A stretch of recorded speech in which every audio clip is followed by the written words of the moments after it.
Hey man, good morning, man. Hebron Ben Bilal coming back at you with another edition of this Boomer Logic. Here to inform you in regard to how boomers see things, man. That's what we do on this channel. Bright and early, man. It's 6:50 out here in front of Publix, Columbus, Georgia.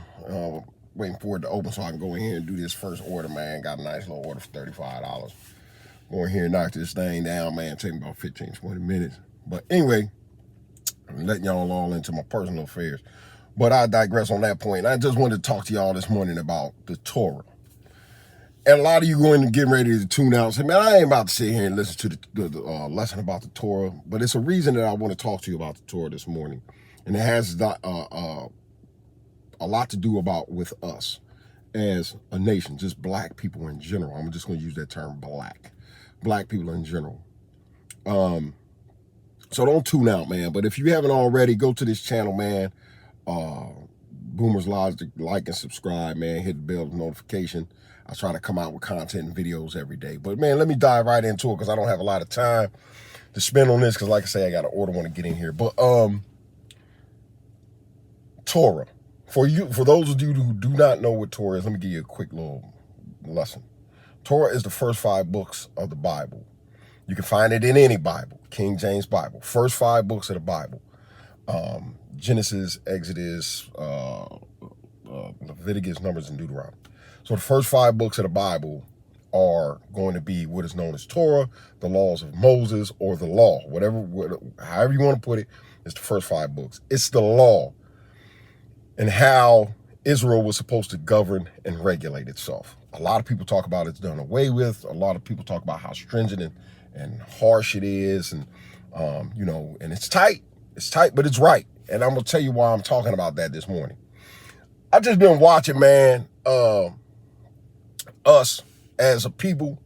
I'm not even talking about this nation. I'm talking about us as a people, black people in general. And if most of y'all haven't been keeping a pulse of what's going on socially, like my daughter hasn't, like she lives in Atlanta, but she's not really even paying attention to what's going on. You know, they're talking about, they had an option on the table of bringing the National Guard out. That's how out of control blacks are up in Atlanta. They are so out of control that they were actually talking about bringing the National Guard out to govern them because they are out of control. But it's not just in Atlanta, but they going wild in Atlanta. They've gone so wild, they're pushing up into a place called that some of you are familiar with, some of you won't be familiar with. It's called Buckhead. It's like a really upper class area out there in Atlanta. That's where all the affluent people, sports stars, celebrities, they stay in that area. They got money out there. They even pushing out there. And it's funny, I had made mention of that in my book one day. Not to plug a book, but I made mention of that there's nowhere that you can go. You can't leave a black community and move to a white community and think you're safe. It's never going to happen. But anyway, I digress. We're out of control, man. And I mean, we are acting like savages, monkeys. In Chicago, man, I just watched a viral video the other day. Blacks so out of control. You got young girls on top of police cars. It was a mob of them. Black girls on top of police cars twerking, and the police just couldn't even get them off. So the police just kept driving real slow because, if the police put their hands on them or do something to them, get them off, they're going to scream, oh, racism, BLM, Black Lives Matter. That's the first thing you're going to scream. We're out of control everywhere. Ohio, man, y'all nothing up down there. I've just been watching. I've just been plugging into all these newscasts all around the country. New York, y'all doing y'all thing. Man, they said in California, I was watching 2 days ago, I believe they said, man, it's more murders in California right now, like in the centralized area of LA, South Central and all that. I think they said than it's been in 10 or 15 years. I can't remember. It's a lot of murders happening on the regular down in Cali. And guess who it is all? It's black on black. It's black on black. Now, I wanted to make this video first, and I'm going to get to Torah in a second. Because y'all sit here and y'all hooping and y'all hollering about Black Lives Matter, but don't unplug yet. Just listen to what I'm saying. Y'all hoop and holler about Black Lives Matter, and I understand people keep redirecting and say, oh, it's because people, man, look, y'all don't even respect yourselves, man. Y'all tearing each other apart. You're tearing your communities apart. And then y'all act like y'all deserve reparations. Y'all act like y'all deserve the same respect that other nationalities and cultures get. That can't be. It can't possibly happen. Look at how you are doing your own communities. Look at how you are doing yourselves. Look at how you are acting, man. You can't even get out of your car safely. I don't know if any of y'all seen that video. I'm not sure exactly where it's out of, where the lady got out the car and the white lady jumped in the car and sped off, ran over the little boy. Man, it's crazy out here. And y'all just continue to perpetrate this mindset like it's cool and it's acceptable. Man, the prisons are overflowing. And I told somebody yesterday, I was talking to somebody, I was talking to my daughter. And I said, see, this is the one thing that the millennials don't get. Young blacks, the millennials, y'all don't get the fact that white people will keep building prisons. They don't care. Y'all can nut up and do whatever you want to. They'll keep building prisons and they'll keep shoving you in there. And the one thing about it, they don't care nothing about hitting the gavel down and getting you 10, 15, 20 years, 25 years, and will go home and go to sleep. They'll lose you, man, in those places. They'll lose you. But y'all not grasping this concept. So let's get to Torah real quick. And I want to talk about Torah because whether you believe you're an Israelite or not, Yahweh gave us the Torah for a reason, because we are a stiff-necked, and this is what Torah tells us, we are a stiff-necked, rebellious people. Now, whether you think all cultures and all people are the same, it's not. Look at how y'all act. Listen, and seriously, all you got to do is just stop, take a breath. White people don't act like it. Y'all, listen, number one, y'all innovators, you're brilliant. You're creators. You created a hip hop. You created a whole genre of music. Y'all create genre of music. We do every generation, from hi-fi to this new thing that's going on. I don't know what it is, to that stuff they had down in Atlanta. We create new genres and sounds of music that other people hijack, kidnap. We create fashion. We create all these things that other people lay claims to. Remember, the bell bottoms came from us, but they laid claims that they created. But I digress on that point. We are also savages. We are a stiff-necked, rebellious, violent people, man. And what's funny, a lot of us read the Bible with this whole loving and kindness thing in our minds, but you got to read it in context. Read why Yahweh gave Israel the Torah the way he did. Because, man, Israel is some violent. Israel, y'all violent, man. Y'all violent, y'all headstrong. You won't listen. You have to be made to listen. And this is why Yahweh gave us the rules and the regulations that he did in Torah. And excuse me, my glasses are broke on the side. That's why I keep shifting.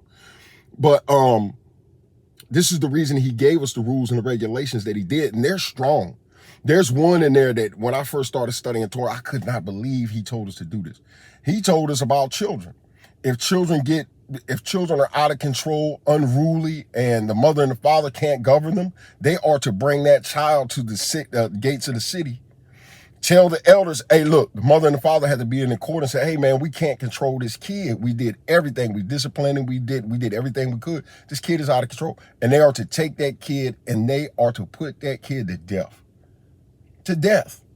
And all the other children are to hear and see and fear the ramifications of what can happen to a wayward child. That will kill you. We'll kill you. We ain't gonna play the radio with you. We're gonna kill you.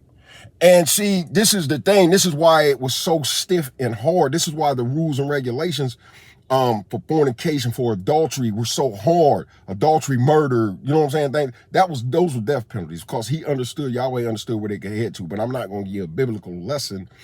But I'm explaining to you the only thing that can actually govern us, because we don't have any fear of prison.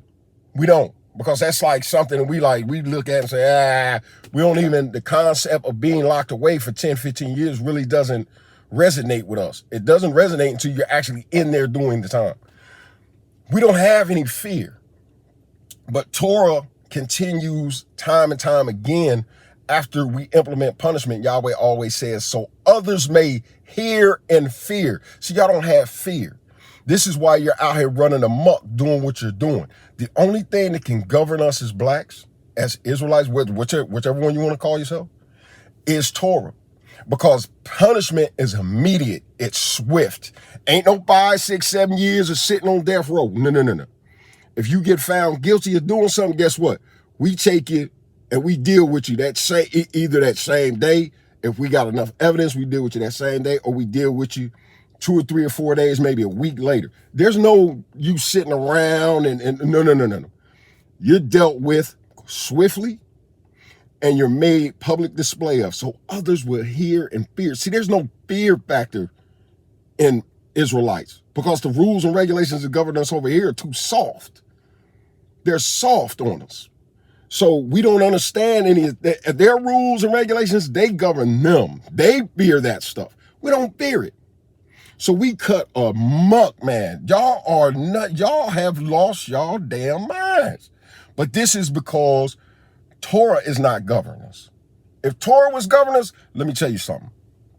I'm going to be dead honest with you right now.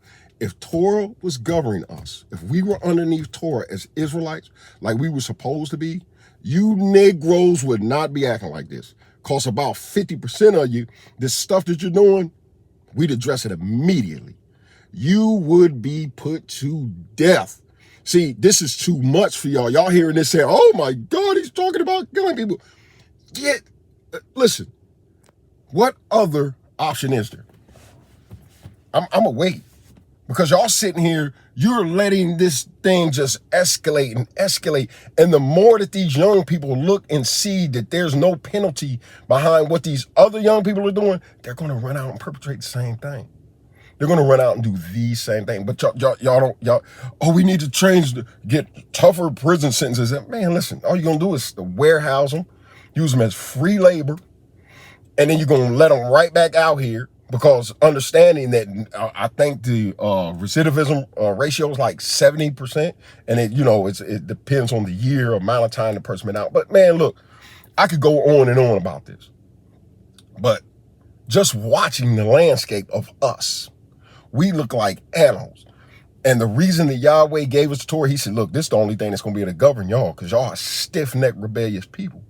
This is what's going to govern you and keep you in line. That's why when King David reigned, everything was just perfect. Because King David wasn't playing the radio with Israel. You're going to abide by this, or we're going to get down in there with you. That's why there was peace. That's why there was prosperity, because he loved Yahweh and he focused on Yahweh's word and he understood it to the umpteenth degree. And he executed that thing. But Israel, you already know, as a nation, we already see that we were even violent then towards each other. But there were still rules and regulations in place, so the violence was kept down to a minimum, unless there were uprisings and rebellions. But the violence was minimal in Israel at that time. You did have those situations, but punishment was swift. And people understood and they feared what was going to happen. This nation, they won't do that. So Israel is going to run amok.